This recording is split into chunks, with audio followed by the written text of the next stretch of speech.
के कपड़े हमारे पास हैं। अब वो महाराज जो गृहस्थ मित्र था उसने पहन लिए, पहुंचे गए निमंत्रण में। लेकिन गृहस्थ मित्र ने साधु से कहा, बोले देखो तुम मित्र हमारे जरूर हो, लेकिन यह बात किसी से कहना नहीं कि कपड़े हमने तुम्हारे पहने हैं। बस अब यही समस्या हो। पहुंचे निमंत्रण में, निमंत्रण हुआ, अब जो लोग मिले सबसे हाल कुशल समाचार हो। अब वो महात्मा कहें, बोले और तो सब ठीक है, हम बाल्यकाल से ही एक दूसरे के मित्र हैं, बाल सखा हैं, साथ खाए साथ खेले, और रही बात कपड़ों की तो वे मेरे हैं। अब दोनों वहां से चले तो जो गृहस्थ था उसने कहा, अब तुम्हारे साथ कहीं भी नहीं जाऊंगा। क्यों? तुम इस प्रकार बताते हो कि ये कपड़े मेरे हैं। तो साधु ने कहा, बोले देखो मैं अब गलती मानता हूं, दोबारा ऐसी शिकायत नहीं मिलेगी। अब दूसरी जगह, एक जगह और चलते हैं, वहां अगर शिकायत मिले तब तुम बताना। खूब समझाया तो अब वो गृहस्थ मित्र तैयार हुआ, चलो फिर गए। अब दूसरी जगह जब गए वहां भी चाय पानी नाश्ता हुआ, हाल कुशल समाचार हुआ। अब इसके बाद फिर महात्मा जी बोलने लगे, बोले हम दोनों एक दूसरे के सखा हैं, मित्र हैं, साथ खाए खेले, बड़ा आनंद किए जीवन में, और ये मित्रता का प्रेम भी बड़ा सुंदर होता है। और रही बात कपड़ों की तो वे मेरे नहीं हैं। पूरी बात कह दिया, अब बाद में कहे, बोले रही बात कपड़ों की तो मेरे। बड़ा नाराज हुआ, यहां फिर तुमने कपड़ों की चर्चा कर दी। उसने कहा तुम्हारे साथ नहीं जाएंगे। महात्मा ने कहा, बोले एक अंतिम मौका दे दो, इस बार ऐसी चर्चा मैं कर दूं तब तुम मुझे बताना। तो फिर से बहला फुसला करके तीसरी जगह गए, और वहां भी सब वैसे ही नाश्ता पानी सब हुआ, चर्चा हुई। अब महात्मा जी खूब अंदर से जोर से दाबे हुए हैं कि कपड़ों की चर्चा नहीं करनी, कपड़ों की चर्चा नहीं करनी। अच्छा, जो व्यक्ति जितना दाबे बात उतने ऊपर आती है। अब मैं मौन रहूंगा, कुछ बोलूंगा ही नहीं तो निकलेगा कैसे। अब पूरा हाल समाचार हुआ। इसके बाद महात्मा जी बोले हम दोनों मित्र हैं, साथ घूम रहे थे, आनंद ले रहे थे, और रही बात कपड़ों की तो उसके बारे में कुछ नहीं कहूंगा। रही बात कपड़ों की तो मैं उसके बारे में कुछ नहीं कहूंगा। क्यों? यही मानवीय स्वभाव है, जिस विषय में मना किया जाए वह बार बार निकलता है। गोस्वामी जी भी कहते हैं, मार चरित काम चरित नारद सब भाखे, और यद्यपि प्रथम बरजी शिव राखे। यद्यपि भगवान शिव ने पहले से मना कर रखा है, लेकिन इसके बाद भी नारद जी ने सब कुछ बताया। भगवान भी बड़े कौतुकी हैं, बोले नारद जी आप ऐसे महात्मा हैं जिनका स्मरण करने मात्र से ये काम आदि विकार समाप्त हो जाते हैं। अब नारद जी का अहंकार तो महाराज बोले यही कमी थी, अभी तक भगवान के स्मरण से काम क्रोध लोभ नष्ट होते थे, अब हमारे सुमिरन ते तुम्हारे सुमिरन ते मिटी मोह मार मदमान। इसका मतलब अब सब मामला बराबर। आगे बढ़े, भगवान ने अपनी माया को बुलाया, बोले इधर आओ, एक ऑपरेशन थिएटर की रचना करो। क्यों? बोले इनके हृदय में थोड़ा सा हार्ट में प्रॉब्लम आ गई। उर अंकुरेव गर्भ तरु भारी।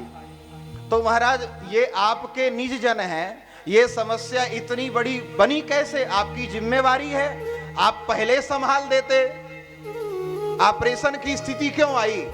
दवा से ठीक कर देते।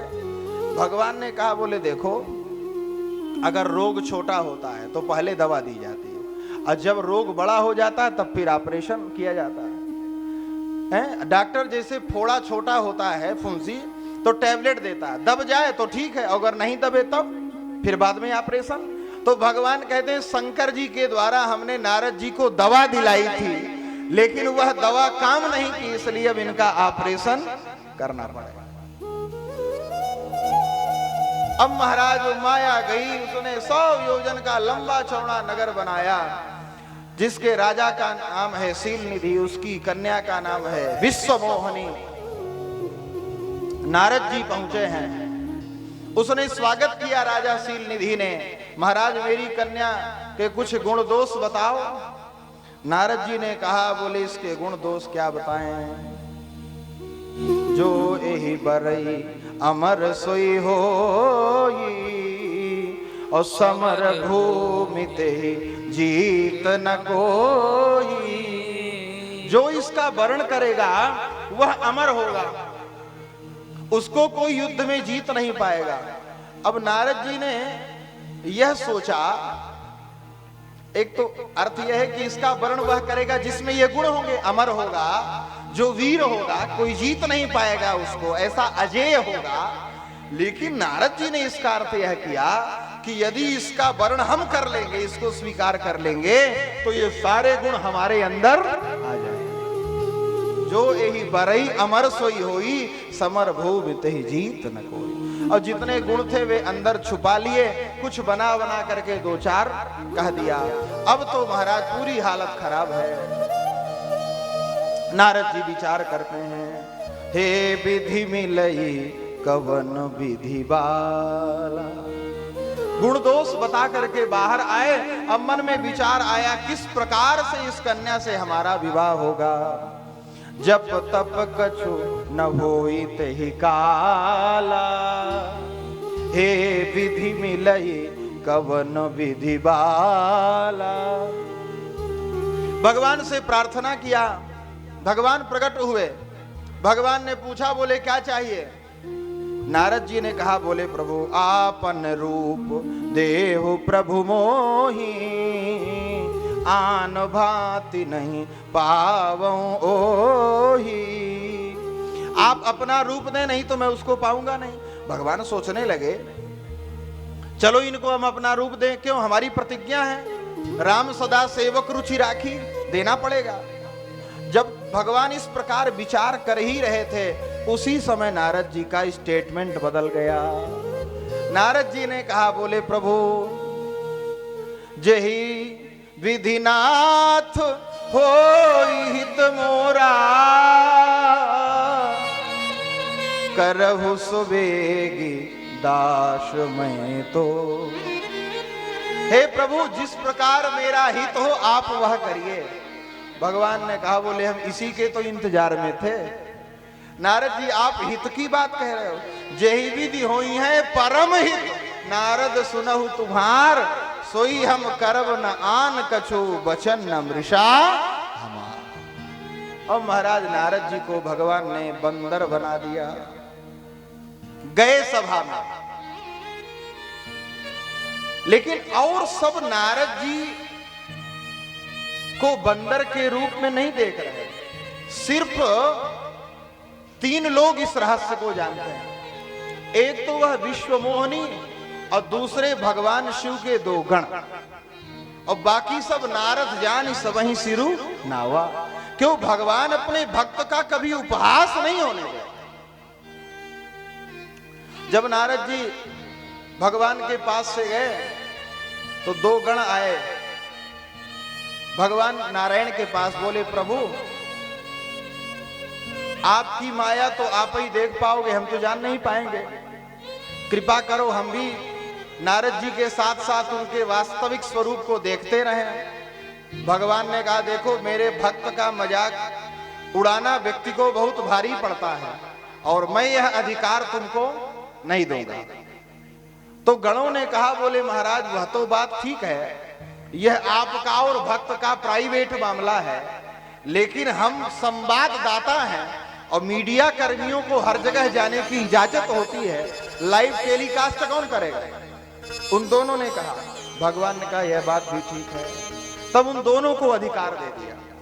रहे तहां दुई रुद्रगण, तेजा नहीं सब भेव, अभी प्रवेश देखत फिरही, परम कौतुकी दे।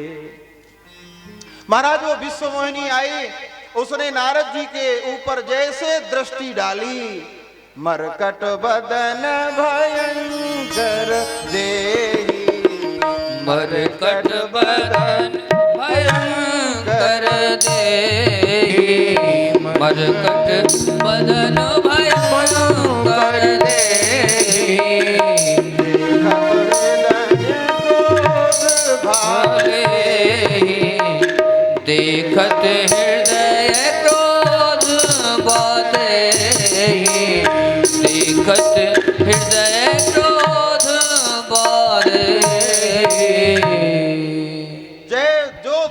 बंदर का रूप, मरकट बदन भयंकर देहि, क्रोध हुआ। और जिस तरफ नारद जी बैठे थे उस तरफ दोबारा भूल करके भी नहीं देखा। सो दिसिते ही न बिलोकी भूली। तभी शंकर जी ने निश्चित कर लिया, बोले यह विश्वमोहिनी माया है ना, इसका मतलब यह है अगर जो सुंदर बनेगा उसके ऊपर माया अपना प्रभाव डालेगी, और जो बंदर बनेगा उस पर माया अपना प्रभाव डाल नहीं सकती। इसलिए अब हम भी भगवान के बंदर बनेंगे, सुंदर नहीं रहेंगे। निश्चय कर लिया शिव जी ने। रुद्र देह तजि नेह बस, वानर भे हनुमान, जानी राम सेवा सरसो, समुझि करब अनुमान। रुद्र देह तजि नेह बस, वानर भे। तभी निश्चय कर लिया। और बाद में भगवान नारायण पधारे, विश्वमोहिनी ने नारायण के ऊपर जयमाल डाल दिया। दुल्हीन ले गए लक्ष्य निवासा, नृप समाज सब भयो निराशा। सब निराश हो गए। लेकिन उसमें सबसे ज्यादा अगर किसी की दशा खराब है तो नारद जी की। नारद जी तो पूरी आशा लेकर के आए थे। और ये शिव जी के जो गण थे ना, ये भी बड़ा कूट व्यंग कर रहे थे। अरे महाराज आप इतने सुंदर, अब तो पक्का है ये तो सब बैठे ही रह जाएंगे, वास्तव में विवाह तो आपके साथ ही होगा। नीक दीन हरि सुंदरता ही, और राजकुमारी आपको देख करके रीझ जाएगी, ये सब बैठे रहे। और नारद जी को भी अंदर से कि हाँ बिल्कुल ठीक कह रहे हैं। और जिसको जितनी आशा जिस चीज पर रहती है, जब वह निराशा में परिणत होती है तो जितनी ज्यादा आशा उतना ज्यादा कष्ट होता है।